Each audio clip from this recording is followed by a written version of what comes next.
All right, let's take a wild ride back, way, way back, to when Earth didn't even exist.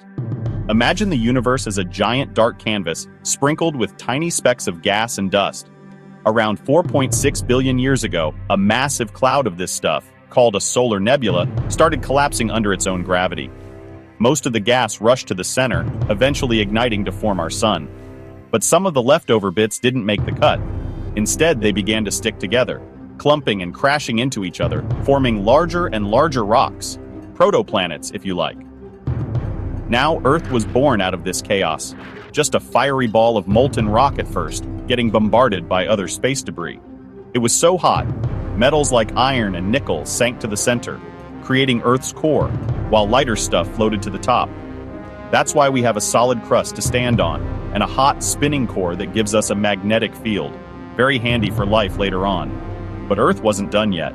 About 4.5 billion years ago, something the size of Mars smashed into the young planet. This colossal impact was so violent, it blasted a huge chunk of Earth into space. Gravity pulled those bits together and, voila, the moon was born. With time, things cooled down.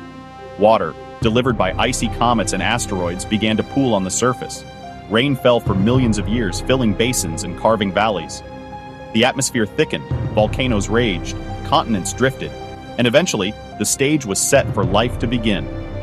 So next time you look up at the sky or feel the ground beneath your feet, remember? It all started with a spectacular cosmic accident. And here we are, billions of years later, marveling at the story written in stone and stardust.